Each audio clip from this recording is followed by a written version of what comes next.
3 طرح کے لوگوں کو اللہ کے نبی نے شہادت کی موت کہا ہے۔ کون ہے؟ 3 طرح کی موت اگر انسان کی ہوتی ہے، اگر وہ ایسی موت میں آ کر انتقال کر جاتا ہے تو اسے شہید کہلائے گا۔ شہید صرف جنگ کے میدان میں ہی نہیں، جس آدمی کا سر کٹ جائے، جس آدمی کی جان نکل جائے، میدان جنگ میں مرنے والے کو ہی شہید نہیں کہتے، بلکہ اس کے علاوہ 3 اور ہیں۔ سب سے پہلے کون ہے؟ وہ خاتون، وہ عورت جو زچگی کے درد سے اپنی جان چھوڑتی ہے۔ ڈیلیوری کے ٹائم پر جو زچگی کا جو درد جو ہوتا ہے، اس تکلیف میں اگر کوئی عورت اپنی جان گنواتی ہے، وہ عورت شہید کہلائے گی۔ اور دوسرا وہ آدمی جس آدمی کو پیٹ میں درد ہو، پیٹ میں درد سے جس کسی آدمی کی موت ہو جاتی ہے تو وہ بھی شہید کہلائے گا۔ اور تیسرا مرض، یہ جو ہے اسی طاعون کی بیماری، یہ طاعون کے مرض میں بھی مرنے والے، جو طاعون کے مرض میں جو انتقال کر جاتے ہیں، وہ بھی شہداء کہلائیں گے، شہید کہلائیں گے۔ تو ابو عبیدہ بن جراح کو بھی یہ مرض لاحق ہوا، اس لیے آپ کی موت بھی شہادت کی موت کہلاتی ہے، آپ بھی شہید۔ اللہ کے نبی صلی اللہ علیہ وسلم نے آپ کو ایک ٹائٹل، ایک لقب دیا، شاید کہ پورے طبقے صحابہ میں کسی کو نہ میا ہو۔ کیا ہے؟ اللہ کے نبی نے فرمایا امین هذه الامہ، کہا کہ ہر امت کے کچھ امانت دار شخصیتیں ہوا کرتی تھی، میری امت کے امانت دار شخصیت ابو عبیدہ بن جراح ہیں۔ اللہ اکبر! یہ کب کہا؟ نہیں، اتنی بڑی شخصیت، اللہ نے اتنا سب کچھ نوازا، اللہ کے نبی نے ایسے ٹائٹلز آپ کو عطا کیے، اور آپ کی زندگی اتنی معمول، اتنی سادی سیدھی زندگی تھی۔ بیت المقدس فتح ہونے کے موقع پر 30,000 کے لشکر کو آپ کمانڈر بنا کر، آپ بہت بڑے کمانڈر تھے۔ آپ ابو عبیدہ بن جراح ایک بہت بڑے کمانڈر ہیں، کئی ساری جنگوں میں آپ کی نمائندگی میں آپ کو جو ہے کمانڈر بنا کر بھیجا گیا، اور آپ کی کمانڈنگ میں لڑی جانے والی جنگ مسلمانوں کی جنگ جیت جاتی تھی، مسلمانوں کی کامیابی کو لے کر آتی تھی۔ اتنے بڑے کمانڈر تھے آپ، 30,000 کے لشکر کو لے کر آپ بیت المقدس کی جانب گئے۔ اس وقت وہاں پر بات چیت کرنے کے لیے عمر بن خطاب کا زمانہ تھا، تو عمر بن خطاب آپ سے ملاقات کرنے کے لیے بیت المقدس کی جانب روانہ ہوئے، آپ کا استقبال کیا گیا۔ تو اس وقت عمر بن خطاب نے کہا کہ چلو ابو عبیدہ بن جراح اپنے مکان پر لے چلو، میں تمہارا مکان دیکھنا چاہتا ہوں۔ آپ نے اپنے مکان پر لے گئے، قربان جائیے کیا صحابہ تھے وہ، اتنا بڑا کمانڈر ہے، اتنے سارے لوگ آپ کے نیچے ماتحت ہے، 30,000 کی فوج آپ کے نقش قدم پر چلنے کے لیے تیار۔ جب آپ اپنے مکان پر عمر بن خطاب کو لے جاتے ہیں، عمر بن خطاب کیا دیکھتے ہیں رضی اللہ تعالی عنہ؟ ایک معمولی سا مکان ہے، ٹوٹا پھوٹا معمولی سا مکان، گھر کے اندر ایک معمولی سی چادر بچھائی ہوئی، ایک حسیر ہے، اور ٹوٹے پھوٹے کچھ برتن ہیں، بس اس کے علاوہ گھر کے اندر کچھ اور بڑا مہنگا سامان ہے ہی نہیں۔ آپ نے پوچھا کہ ابو عبیدہ بن جراح کیا تمہارا اتنا ہی سامان ہے گھر کے اندر؟ آپ نے کہا کہ ہاں امیر المومنین اتنا ہی سامان ہے۔ اس وقت آپ نے ایک بہت ہی بہترین بات، تاریخی جملے آپ نے ارشاد فرمائے، آپ نے کہا کہ امیر المومنین، مسافر کے لیے منزل کو پہنچنے کے حد تک اتنا ہی ساز و سامان کافی ہے۔ ایک مسافر کے لیے اپنے منزل کو جانے تک، منزل کے پہنچنے تک اتنا ہی سامان کافی ہے۔ مطلب کیا ہے؟ ایک مسافر ہے میں اور آپ، چاہے وہ ہر مسلمان ہو، ہر آدمی ہو، مسافر ہے، منزل ہماری کہیں اور ہے، ہم درمیان میں سفر سے گزر رہے ہیں، اور سفر میں جب مسافر اپنے ساتھ میں جتنا سامان کم رکھتا ہے، جتنے بیگ اس کے کم ہوتے ہیں، جتنا ہلکا سامان ہوتا ہے، اس آدمی کو اتنی آسانیاں ہوتی ہیں جانے کے لیے، اس آدمی کو اتنا جلدی، اتنا آسانی کے ساتھ چلا جاتا ہے۔ جس آدمی کے پاس سامان بہت زیادہ ہو، جس آدمی کا لگیج زیادہ ہو، اس آدمی کو سفر کرنے میں بڑی دشواری ہوتی ہے۔ 300 صحابہ کے ساتھ اللہ کے نبی نے آپ کو روانہ کیا ایک جگہ پر۔ جب آپ روانہ ہوئے تو 300 صحابہ آپ کے ساتھ موجود تھے۔ راستے میں سامان ختم ہو گیا، کھانے پینے کی چیزیں ختم ہو گئی، جو جنگ کے لیے جو سامان ہوتا ہے اس سامان کے علاوہ آپ کے پاس کچھ اور نہیں۔ جتنے اونٹ تھے ان اونٹوں پر سوار ہو کر جا رہے تھے۔ اب اتنی بھوک کی شدت، اتنی پیاس کی شدت کہ اب بھوک کو مٹائیں کیسے، بہت دور کا سفر کرنا تھا۔ تو آپ نے مشورہ کیا تو طے یہ پایا کہ اونٹوں کو ذبح کریں گے اور کھائیں گے، اس کے علاوہ کوئی اور چارہ نہیں۔ اونٹ کو ذبح کرنا ہے اور کھانا ہے، اور اونٹوں کو ذبح کریں گے تو پھر جنگ کے لیے کوئی سامان نہ ہوگا، پھر واپسی منزل تک پہنچنے کے لیے اونٹ اور کم ہو جائیں گے، جنگ لڑنے کے لیے ہتھیار نہیں ہے، بس کم از کم یہ اونٹوں کا تو سہارا لیا جا سکتا ہے۔ اب کوئی ساز و سامان نہیں، کھانے پینے کی چیزیں نہیں۔ اب اونٹ کو ذبح کریں گے، کھائیں گے، جائیں گے تو بات ہو جائے گی۔ آپ نے ایک روایت کے مطابق اللہ تعالیٰ کی مدد یہ ہوئی، وہاں سے آپ گزر رہے تھے تو آپ نے دیکھا کہ سمندر کے آگے سمندر نے ایک بہت بڑی مچھلی پھینکی ہوئی تھی، اتنی بڑی مچھلی پھینکی ہوئی تھی، اس مچھلی کو لے کر ابو عبیدہ بن جراح نے آپ کے ساتھ 300 صحابہ نے اس مچھلی کا گوشت کھایا اور کافی دنوں تک اس کا گوشت کھاتے رہے۔ اللہ اکبر، اتنی برکت اللہ نے دی اس مچھلی کے اندر۔ وہ کتنی مچھلی تھی وہ اللہ ہی بہتر جانے۔ اس مچھلی کا گوشت 300 صحابہ کے ساتھ ابو عبیدہ بن جراح وہاں کے لیے سٹور کرتے ہیں، اس کو لے کر آگے چلتے ہیں، کافی دنوں تک کی غذا بن گئی وہ مچھلی۔ تمام قسم کی تعریفیں، حمد و ثنا، بڑائی و کبریائی اسی اللہ کے لیے لائق و سزاوار ہیں جو اس کائنات کا رب العالمین ہے۔ بے پناہ درود و سلام نازل ہو تمام انبیاء علیہ الصلاۃ والسلام پر، بالخصوص میرے اور آپ کے آخری نبی جناب محمد رسول اللہ صلی اللہ علیہ وسلم مقدسہ پر، اللہم صلی وسلم وبارک علیہ۔ محترم حاضرین، گزشتہ ایک عرصے سے ہم سلسلہ وار موضوع سیرت صحابہ کے حوالے سے، وہ صحابہ جنہیں عشر مبشرہ کہا جاتا ہے، یعنی وہ 10 صحابہ جنہیں اللہ کے نبی صلی اللہ علیہ وسلم نے ایک ہی مجلس میں، ایک ہی بیٹھک میں 10 صحابہ کو جنت کی بشارتیں، جنت کی خوشخبریاں سنائی۔ ان 10 صحابہ میں اب تک ہم نے 7 صحابہ کی زندگیوں کو ہم نے مختصر انداز میں روشنی ڈالی۔ پہلے تو 4 خلفائے راشد ہے، ابو بکر، عمر، عثمان، علی رضی اللہ عنہ اجمعین۔ اس کے بعد 5ویں شخصیت عبد الرحمن ابن عوف، زبیر ابن عوام، اور اس کے بعد سعد بن ابی وقاص رضی اللہ عنہ۔ ان 7 صحابہ کے بعد آئیے چلتے ہیں آج اس موضوع کی 8ویں کڑی، 8ویں صحابی رسول حضرت ابو عبیدہ بن جراح رضی اللہ عنہ کی جانب۔ حضرت ابو عبیدہ بن جراح رضی اللہ تعالی عنہ ایک عظیم شخصیت ہیں۔ آپ کا نام عامر تھا، اصل میں عامر بن عبداللہ الجراح القرشی آپ کا لقب ہے۔ آپ بھی عام الفیل کے کچھ سال بعد آپ کی پیدائش ہوئی، صحیح تاریخ متعین نہیں ہے۔ جیسا کہ پچھلے صحابہ، جیسے عشر مبشرہ میں ہم نے تذکرہ کیا، انہی صحابہ کی طرح آپ بھی سابقین اولین میں سے ہیں، یعنی کہ وہ صحابہ جو اللہ کے نبی صلی اللہ علیہ وسلم پر سب سے پہلے ایمان لائے، انہی صحابہ میں آپ کا شمار بھی ہوتا ہے۔ اور آپ بھی حضرت ابو بکر صدیق رضی اللہ عنہ دعوت پر آپ اسلام کے اندر آئے۔ جیسا کہ ہم نے کہا، کئی کبار صحابہ، بڑے بڑے صحابہ، جو بڑے بڑے صحابہ کی جو فہرست لسٹ آتی ہے، وہ سب تمام صحابہ تقریباً حضرت ابو بکر صدیق رضی اللہ عنہ کے آپ کی دعوت پر اسلام کے اندر قبول آئے۔ اور اس طرح سے حسب معمول جو پچھلے صحابہ تھے اسی کی طرح آپ بھی 2 ہجرتیں آپ نے کی، پہلے حبشہ بھی آپ گئے اور پھر آپ اس کے وہاں سے پھر مدینہ بھی آپ نے ہجرت کی۔ آئیے آپ کی خصوصیات کو اگر دیکھیں، بہت ہی نمایاں طور پر ایک خصوصیات آپ کی ذکر کی جاتی ہیں۔ سب سے پہلی خصوصیت تو آپ کی وہاں نظر آتی ہے کہ آپ جنگ بدر میں آپ شریک رہے، بدری صحابی بھی ہیں آپ۔ یہاں پر بھی اللہ نے آپ کو جنت کا اعلان کیا، جتنے جنت جنگ بدر کے اندر جتنے لوگ شامل تھے تمام لوگوں کے لیے وہاں پر جنت کی خوشخبری سنائی گئی، اس میں آپ بھی شامل ہیں۔ اس جنگ بدر میں آپ کی خصوصیت کیا نظر آئی جانتے ہیں؟ جب جنگ چل رہی تھی بدر کے دوران میں کفار مسلمانوں سے لڑ رہے تھے، تو جہاں پر مسلمانوں کے آگے دشمن کافر تھے، کوئی انجانا تھا، کوئی پہچان کا تھا، سامنے آتا تو تلوار اٹھا کر اس کی گردن الگ کرتے، اسے زخمی کر کے اسے ہلا کر دیتے۔ مسلمان جہاں پر جنگ لڑ رہے تھے اسی میں ابو عبیدہ بن جراح بھی شامل تھے رضی اللہ تعالیٰ عنہ۔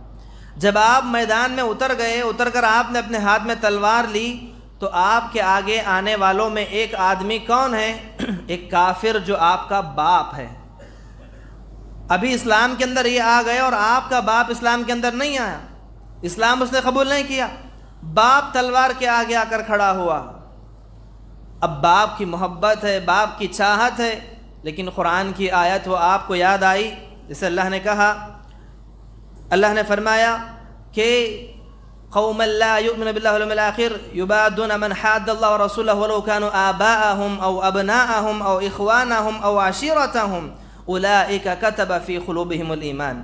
اللہ نے کہا کہ تمہارے درمیان مومنوں میں سے کوئی مومن اپنے کافروں کو عزیز نہیں سمجھے گا، کافروں کو نہیں چاہے گا، اگرچہ وہ کافر اس کا باپ کیوں نہ ہو، اس کے بیٹا کیوں نہ ہو، اس کا بھائی کیوں نہ ہو، اس کی بیوی کیوں نہ ہو، اس کے عزیز رشتہ دار کیوں نہ ہو، اگر کافر ہیں تو وہ انہیں اپنا محبوب نہیں سمجھے گا، انہیں نہیں چاہے گا۔ یہ آیت کو مد نظر رکھتے ہوئے آپ نے اپنی تلوار اپنے باپ پر چلا دی۔ یہ نہ دیکھا کہ سامنے باپ ہے، بلکہ دیکھا کہ سامنے لڑنے والا ایک اسلام کا دشمن ہے، کافر ہے، اللہ کے ساتھ کفر کرنے والا ہے۔ آپ نے اپنی تلوار اپنے باپ پر چلا دی، کافر باپ پر۔ وہاں پر آپ کی خود نظر آئی۔ اور اس طرح سے ایک اور خصوصیت آپ کی کہاں نظر آئی؟ جنگ احد کے اندر، جب احد کی جنگ چل رہی تھی، اللہ کے نبی صلی اللہ علیہ وسلم صحابہ کو لے کر جنگ لڑ رہے تھے، تو کئی صحابہ آپ کی حفاظت کے لیے آپ کا ڈھال بنے ہوئے تھے۔ انہی میں نمایاں طور پر ابو عبیدہ بن جراح کا بھی نام آتا رضی اللہ تعالیٰ عنہ، کہ آپ اللہ کے نبی کے ڈھال بن کر آگے کھڑے رہے۔ اتنا ہی نہیں بلکہ اس جنگ میں اللہ کے نبی نے اپنے سر پر ایک کڑا پہنا ہوا تھا، ایک خوات کڑا پہنا ہوا تھا، اس کڑے کے کچھ دانت تھے، اس دانت زخمی ہونے کی وجہ سے جنگ کے احد کے اندر کافی سارا نقصان ہوا مسلمانوں کا، اللہ کے نبی کے کچھ دانت بھی جو ہے شہید ہو گئے۔ تو جو کڑا اللہ کے نبی نے پہنا تھا، اس کڑے کے جو دانت تھے، وہ دانت آپ کا ایک سر کے اندر چلا گیا، ایک سر کے اندر اٹک گیا تھا، تو اس کو باہر نکالنے میں ابو عبیدہ بن جراح رضی اللہ عنہ نے اپنے دانتوں سے اس کڑے کو آپ نے نکالا، اور نکالنے کے دوران میں آپ کے 2 دانت چلے گئے۔ کئی صحابہ کہتے ہیں کہ جب آدمی کے سامنے کے 2 دانت چلے جائیں تو صورت بدشکل ہو جاتی ہے، بدنما ہو جاتی ہے، آدمی کے چہرے کی رونق آگے کے 2 دانتوں سے نظر آتی ہے۔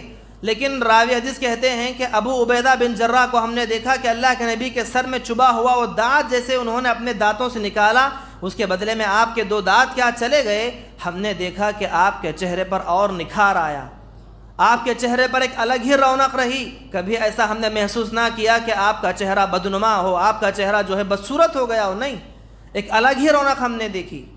اور اتنا ہی نہیں، اس سے بڑی اور بات کیا ہوگی، اللہ کے نبی صلی اللہ علیہ وسلم نے آپ کو ایک ٹائٹل، ایک لقب دیا، شاید کہ پورے طبقے صحابہ میں کسی کو نہ میا ہو۔ کیا ہے؟ اللہ کے نبی نے فرمایا امین هذه الامہ، کہا کہ ہر امت کے کچھ امانت دار شخصیتیں ہوا کرتی تھی، میری امت کے امانت دار شخصیت ابو عبیدہ بن جراح ہیں۔ اللہ اکبر۔ یہ کب کہا اللہ کے نبی نے؟ نجران سے عیسائیوں کے راہب آئے ٹیکس بھرنے کے لیے، ٹیکس کے معاملے میں بحث کرنے کے لیے، رقم ادا کرنے کے لیے، بات چیت کرنے کے لیے اللہ کے نبی کے پاس آئے۔ نجران سے آنے والے ان راہبوں کے پاس کافی سارا بحث ہوئی، بحث ہونے کے بعد یہ طے پایا کہ ٹھیک ہے، آپ اپنا ایک آدمی ہمارے پاس روانہ کریں، ہم اسے اپنا ٹیکس، اپنا پیسہ جو ہے دے کر بھیجائیں گے۔ اب صحابہ میں کس کو بھیجنا ہے، یہ اللہ کے نبی کو طے کرنا تھا۔ تو اس وقت اللہ کے نبی نے کہا کہ میری امت کے امین هذه الامہ، میری امت کے امانت دار شخصیت کو میں آپ کے ساتھ روانہ کرتا ہوں، تم اس کے حوالے اپنا ٹیکس دے دینا۔ وہ کون ہے شخصیت؟ آپ نے کہا کہ ابو عبیدہ بن جراح ہیں، میری امت کے سب سے بڑے امین ہیں آپ۔ یہ اللہ کے نبی نے آپ کو لقب دیا۔ اور اس طرح سے جیسے دوسرے صحابہ تھے، آپ بڑے فیاض، بڑے سخی انسان تھے، جتنا مال اللہ نے آپ کو عطا کیا، آپ کے ہاتھوں میں مال آتا، اس مال کو آپ اپنے پاس نہ رکھتے بلکہ آپ غربا میں، مساکین میں تقسیم کر دیتے۔ ابو بکر صدیق کے زمانے میں رضی اللہ عنہ زمانے میں آپ کو 4000 دینار ایک تحفے کے طور پر آپ کو پہنچایا گیا بیت المال کی جانب سے، وہ ہدیہ آپ کو دیا گیا 4000 دینار ایک آدمی کے ذریعے بھیجا گیا، وہ آدمی لے کر آپ کے پاس آیا تو آپ نے دیکھا کہ 4000 دینار تحفے میں بیت المال سے مجھے ملے ہیں، تو آپ نے نہ چاہا کہ وہ مال میرے پاس ہو، اسی آدمی کے سامنے اسی کو گواہ رکھ کر اس مال کو، اس 4000 درہم کو آپ نے غربا کے اندر تقسیم کر دیا۔ اتنا نہیں، کہیں جتنا مال اللہ نے آپ کو عطا کیا آپ اس مال کو تقسیم کرنے والے بھی تھے، اور اتنے فیاض بھی تھے آپ، اتنا مال اللہ نے آپ کو عطا بھی کیا تھا، لیکن آپ کی زندگی بڑی سیدھی سادی زندگی تھی، بڑی سیدھی سادی زندگی، بڑے آرام کے ساتھ، کوئی نمائش نہیں، کوئی دنیا کے اندر روب دبدبا نہیں، حالانکہ بہت بڑی شخصیت ہے، یہ کوئی معمولی شخصیت نہیں۔ ابو عبیدہ بن جراح، میں آپ کو آگے بتاؤں گا، یہ وہ صحابی ہیں جن کو اللہ کے نبی صلی اللہ علیہ وسلم کے بعد جب سب سے پہلے خلیفہ کی بات آئی تو ابو بکر صدیق نے انہی کا نام پیش کیا، آگے وہ بات آئی، کوئی معمولی شخصیت نہیں، اتنی بڑی شخصیت، اللہ نے اتنا سب کچھ نوازا، اللہ کے نبی نے ایسے ٹائٹلز آپ کو عطا کیے، اور آپ کی زندگی اتنی معمول، اتنی سادی سیدھی زندگی تھی۔ بیت المقدس فتح ہونے کے موقع پر 30,000 کے لشکر کو آپ کمانڈر بنا کر، آپ بہت بڑے کمانڈر تھے، آپ ابو عبیدہ بن جراح ایک بہت بڑے کمانڈر ہیں، کئی ساری جنگوں میں آپ کی نمائندگی میں آپ کو جو ہے کمانڈر بنا کر بھیجا گیا، اور آپ کی کمانڈنگ میں لڑی جانے والی جنگ مسلمانوں کی جنگ جیت جاتی تھی، مسلمانوں کی کامیابی کو لے کر آتی تھی۔ اتنے بڑے کمانڈر تھے آپ، 30,000 کے لشکر کو لے کر آپ بیت المقدس کی جانب گئے۔ اس وقت وہاں پر بات چیت کرنے کے لیے عمر بن خطاب کا زمانہ تھا، تو عمر بن خطاب آپ سے ملاقات کرنے کے لیے بیت المقدس کی جانب روانہ ہوئے، آپ کا استقبال کیا گیا۔ تو اس وقت عمر بن خطاب نے کہا کہ چلو ابو عبیدہ بن جراح اپنے مکان پر لے چلو، میں تمہارا مکان دیکھنا چاہتا ہوں۔ آپ نے اپنے مکان پر لے گئے، قربان جائیے کیا صحابہ تھے وہ، اتنا بڑا کمانڈر ہے، اتنے سارے لوگ آپ کے نیچے ماتحت ہے، 30,000 کی فوج آپ کے نقش قدم پر چلنے کے لیے تیار۔ جب آپ اپنے مکان پر عمر بن خطاب کو لے جاتے ہیں، عمر بن خطاب کیا دیکھتے ہیں رضی اللہ تعالی عنہ، ایک معمولی سا مکان ہے، ٹوٹا پھوٹا معمولی سا مکان، گھر کے اندر ایک معمولی سی چادر بچھائی ہوئی ایک حسیر ہے، اور ٹوٹے پھوٹے کچھ برتن ہیں، بس اس کے علاوہ گھر کے اندر کچھ اور بڑا مہنگا سامان ہے ہی نہیں۔ آپ نے پوچھا کہ ابو عبیدہ بن جراح کیا تمہارا اتنا ہی سامان ہے گھر کے اندر؟ آپ نے کہا کہ ہاں امیر المومنین اتنا ہی سامان ہے۔ اس وقت آپ نے ایک بہت ہی بہترین بات، تاریخی جملے آپ نے ارشاد فرمایا، آپ نے کہا کہ امیر المومنین مسافر کے لیے منزل کو پہنچنے کے حد تک اتنا ہی ساز و سامان کافی ہے۔ ایک مسافر کے لیے اپنے منزل کو جانے تک، منزل کے پہنچنے تک اتنا ہی سب سامان کافی ہے۔ مطلب کیا ہے؟ ایک مسافر ہے میں اور آپ، چاہے وہ ہر مسلمان ہو، ہر آدمی ہو، مسافر ہے، منزل ہماری کہیں اور ہے، ہم درمیان میں سفر سے گزر رہے ہیں، اور سفر میں جب مسافر اپنے ساتھ میں جتنا سامان کم رکھتا ہے، جتنے بیگ اس کے کم ہوتے ہیں، جتنا ہلکا سامان ہوتا ہے، اس آدمی کو اتنی آسانیاں ہوتی ہیں جانے کے لیے، اس آدمی کو وہ آدمی اتنا جلدی، اتنا آسانی کے ساتھ چلا جاتا ہے۔ جس آدمی کے پاس سامان بہت زیادہ ہو، جس آدمی کا لگیج زیادہ ہو، اس آدمی کو سفر کرنے میں بڑی دشواری ہوتی ہے، بڑی تکلیفوں کا سامنا کرنا پڑتا ہے، سامان کی حفاظت کرتا ہوا، اسے لے کر چلتا ہوا، یہاں تک کہ منزل پر پہنچنے تک کافی تو آپ نے کہا کہ مسافر اتنا ہی سامان کافی ہے۔ اتنا ہی نہیں بلکہ کمانڈر آپ کو بنایا گیا، اتنی سادی سیدھی زندگی۔ ایک اور واقعہ بھی اسی دوران میں پیش آیا کہ آپ کو 300 صحابہ کے ساتھ اللہ کے نبی نے آپ کو روانہ کیا ایک جگہ پر۔ جب آپ روانہ ہوئے تو 300 صحابہ آپ کے ساتھ موجود تھے، راستے میں سامان ختم ہو گیا، کھانے پینے کی چیزیں ختم ہو گئی، جو جنگ کے لیے جو سامان ہوتا ہے اس سامان کے علاوہ آپ کے پاس کچھ اور نہیں۔ جتنے اونٹ تھے ان اونٹوں پر سوار ہو کر جا رہے تھے، اب اتنی بھوک کی شدت، اتنی پیاس کی شدت کہ اب بھوک کو مٹائیں کیسے، بہت دور کا سفر کرنا تھا۔ تو آپ نے مشورہ کیا تو طے یہ پایا کہ اونٹوں کو ذبح کریں گے اور کھائیں گے، اس کے علاوہ کوئی اور چارہ نہیں۔ اونٹ کو ذبح کرنا ہے اور کھانا ہے، اور اونٹوں کو ذبح کریں گے تو پھر جنگ کے لیے کوئی سامان نہ ہوگا، پھر واپسی منزل تک پہنچنے کے لیے اونٹ اور کم ہو جائیں گے، جنگ لڑنے کے لیے ہتھیار نہیں ہے، بس کم از کم یہ اونٹوں کا تو سہارا لیا جا سکتا ہے، اب کوئی ساز و سامان نہیں، کھانے پینے کی چیزیں نہیں، اب اونٹ کو ذبح کریں گے، کھائیں گے، جائیں گے تو بات ہو جائے گی۔ آپ نے ایک روایت کے مطابق اللہ تعالیٰ کی مدد یہ ہوئی، وہاں سے آپ گزر رہے تھے تو آپ نے دیکھا کہ سمندر کے آگے سمندر نے ایک بہت بڑی مچھلی پھینکی ہوئی تھی، اتنی بڑی مچھلی پھینکی ہوئی تھی، اس مچھلی کو لے کر ابو عبیدہ بن جراح نے آپ کے ساتھ 300 صحابہ نے اس مچھلی کا گوشت کھایا، اور کافی دنوں تک اس کا گوشت کھاتے رہے۔ اللہ اکبر، اتنی برکت اللہ نے دی اس مچھلی کے اندر، وہ کتنی مچھلی تھی وہ اللہ ہی بہتر جانے۔ اس مچھلی کا گوشت 300 صحابہ کے ساتھ ابو عبیدہ بن جرہ وہاں کے لیے سٹور کرتے ہیں، اس کو لے کر آگے چلتے ہیں، کافی دنوں تک کی غذا بن گئی وہ مچھلی۔ یہ واقعہ بھی آپ ہی کے اس میں پیش آیا۔ اور اتنا ہی نہیں بلکہ اب آگے دیکھیں اس سے بڑی بات اور کیا ہوگی۔ جیسا کہ میں نے کہا کہ اتنی عظیم ہستی تھی یہ، اتنی عظیم شخصیت تھے ابو عبیدہ بن جرہ رضی اللہ تعالی عنہ۔ جب اللہ کے نبی صلی اللہ علیہ وسلم دنیا سے رخصت ہو گئے، رخصت ہونے کے بعد مسئلہ آیا خلافت کا۔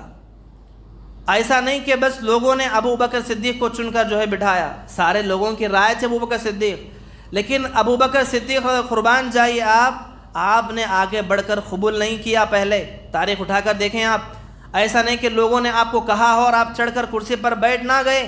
جب بات آئی تو کس کو خلیفہ بنایا جائے گا، آپ کا نام بھی وہاں پر آ رہا تھا، تو ابو بکر صدیق نے سب سے پہلا نام کس کا پیش کیا خلافت کے لیے؟ یہی صحابی رسول ابو عبیدہ بن جرہ کا نام پیش کیا۔ کہا کہ ہم اللہ کے نبی کا خلیفہ بنائیں گے ابو عبیدہ بن جرہ کو، لیکن پورے صحابہ نے کہا کہ ہرگز ہم اس بات کو نہیں مانیں گے، کیونکہ اللہ کے نبی کے جیتے جی، اللہ کے نبی کے حیات، اللہ کے نبی نے آپ کو اپنے مصلی پر کھڑا کیا ہے، آپ کی موجودگی میں آپ نے ان کی امامت کروائی۔ تو یہ ساری چیزیں بتاتی ہیں کہ اگر اللہ کے نبی کے بعد کوئی صحیح معنوں میں خلیفہ ہے تو ابو بکر ہے۔ اس بات کو پورے مسلمانوں نے، پورے صحابہ نے طے کیا، تو آخر جا کر جو ہے آپ کو جو ہے امیر خلیفہ بنایا گیا، لیکن نام تو آپ نے انہی کا پیش کیا تھا۔ اتنا ہی نہیں بلکہ دوسری خلافت آئی، عمر بن خطاب کی خلافت۔ عمر بن خطاب کی خلافت جب آئی رضی اللہ تعالی عنہ، جب خلافت کی بات آئی تو عمر بن خطاب کی زبانی بھی ابو عبیدہ بن جرہ کا نام نکلا۔ اللہ اکبر، گویا ایک خلیفہ کی مانند آپ تھے، لیکن بات کیا تھی؟ دراصل عمر بن خطاب ہی کے زمانے میں آپ شہید ہو گئے۔ آپ کی شہادت عمر بن خطاب کے زمانے میں ہوئی، آپ کے جیتے جی آپ کے حیات میں آپ کی شہادت ہوئی۔ آگے آپ کو تفصیل بتاؤں گا، لیکن جب خلافت کی بات آئی، جب آپ کو چھرا بھونک دیا گیا، آپ بیمار پڑ گئے، تو آپ نے 6 لوگوں کی کمیٹی جو تشکیل دی، وہ 6 لوگوں کی کمیٹی تشکیل دینے سے پہلے آپ نے کہا کہ اگر ابو عبیدہ بن جرہ زندہ ہوتے تو میں خود انہیں نامزد کر دیتا، میرے بعد خلیفہ میں ابو عبیدہ بن جرہ کو نامزد کر دیتا، لیکن دنیا کے اندر موجود نہیں ہے، تو اس صورت میں 6 لوگوں کو آپ نے طے کیا، کہا کہ 6 لوگوں میں کسی ایک کو خلیفہ بنا لیں۔ تو اتنی بڑی ہستی تھی آپ کی۔ اور اتنا ہی نہیں، دیکھیں آپ عمر بن خطاب رضی اللہ تعالیٰ عنہ نے کیسے پہچانا ابو عبیدہ بن جرہ کو، جانتے ہیں کتنی بڑی عظیم ہستی تھی، آپ یہاں سے اندازہ لگا سکتے ہیں۔ ایک مرتبہ عمر بن خطاب ایک صحابہ کو لے کر بیٹھے ہوئے تھے ایک مکان کے باہر، اور آپ نے مسلمانوں سے، صحابہ سے اپنے اپنی رائے، اپنے اپنے خواہشات پوچھا کہ تمہاری آرزو کیا ہے، تمہاری خواہش کیا ہے۔ کہیں صحابہ نے کہا کہ امیر المؤمنین، اگر اس گھر کے اندر جتنے کمرے ہیں، جو کمرے کا گھر ہے، اگر اس کمرہ بھر کے ہمیں سونا مل جائے تو ہم اس سونے کو اللہ کی راہ میں خرچ کر دیں گے۔ کسی نے کہا کہ اگر اس کمرے میں بھر کر اگر کسی کو ہیرے مل جائیں تو ہم اللہ کی راہ میں خرچ کر دیں گے۔ اپنی اپنی آرزویں، اپنی نیک خواہشات کو صحابہ نے ظاہر کیا۔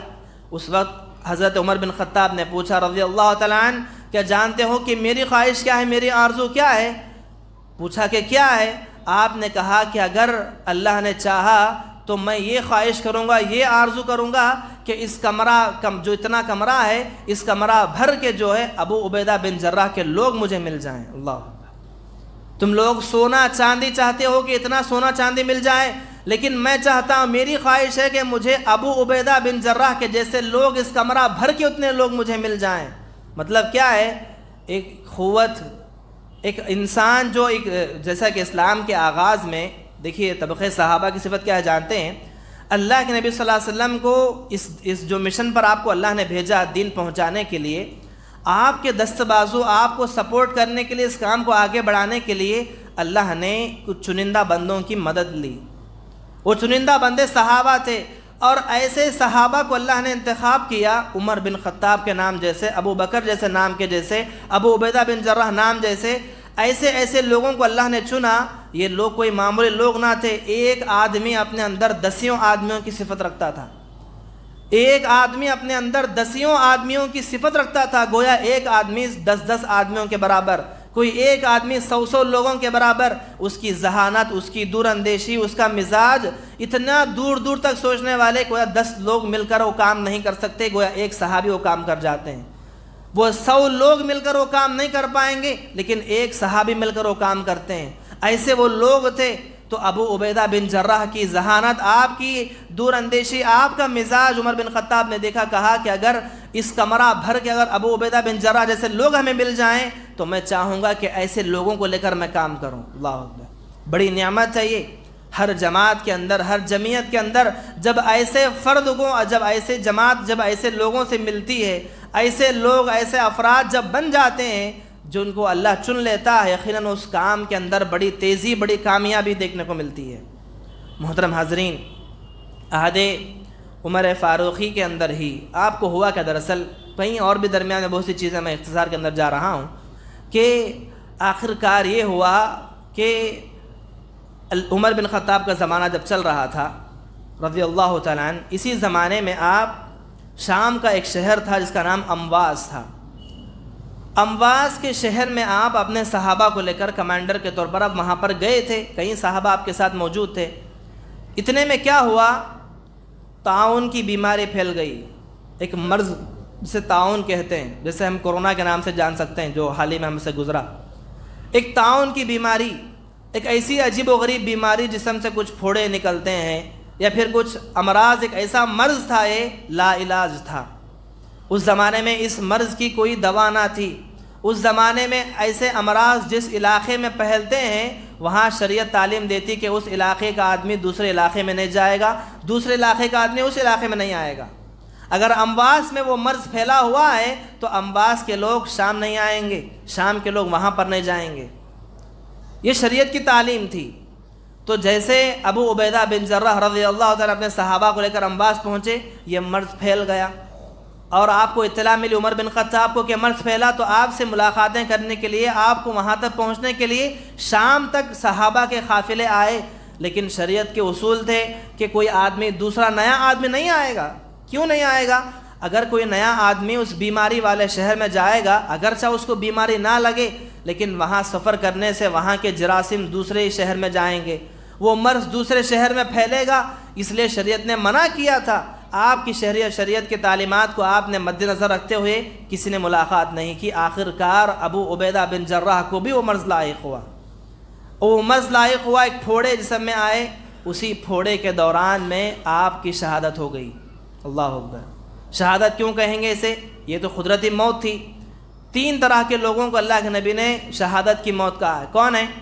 3 طرح کی موت اگر انسان کی ہوتی ہے، اگر وہ ایسی موت میں آ کر انتقال کر جاتا ہے تو اسے شہید کہلائے گا۔ شہید صرف جنگ کے میدان میں ہی نہیں، جس آدمی کا سر کٹ جائے، جس آدمی کی جان نکل جائے، میدان جنگ میں مرنے والے کو ہی شہید نہیں کہتے، بلکہ اس کے علاوہ 3 اور ہیں۔ سب سے پہلے کون ہے؟ وہ خاتون، وہ عورت جو ججگی کے درد سے اپنی جان چھوڑتی ہے۔ ڈیلیوری کے ٹائم پر جو ججگی کا جو درد جو ہوتا ہے، اس تکلیف میں اگر کوئی عورت اپنی جان گنواتی ہے، وہ عورت شہید کہلائے گی۔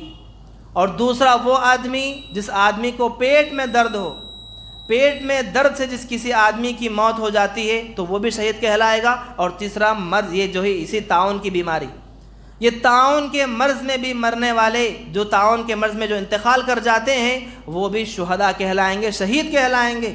تو ابو عبیدہ بن جراح کو بھی یہ مرض لاحق ہوا، اس لیے آپ کی موت بھی شہادت کی موت کہلاتی ہے۔ آپ بھی شہید ہوئے، اور اس وقت جب آپ شہید ہوئے 18 ہجری میں آپ شہید ہوئے، اور تقریباً اس کے ساتھ ساتھ 25,000 لوگ شہید ہوئے اس مرض کے اندر۔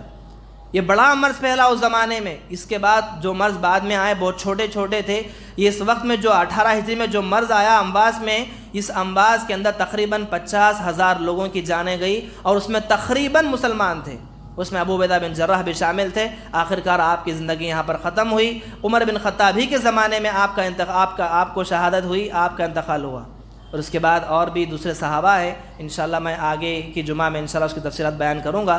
دعا کرتا ہوں رب العالمین سے اللہ تعالی ہم تمام کو اللہ کے نبی کے نقش قدم پر اور آپ کے صحابہ کے نقش قدم پر چلنے والا بنائیں، اور بالخصوص صحابہ کی زندگیوں سے جو اسباق ہمیں ملتے ہیں، جو سبق ملتے ہیں، ان اسباق کو یاد کر کے اسی طرح زندگی گزارنے کے اللہ ہم سب کو توفیق عطا فرمائے۔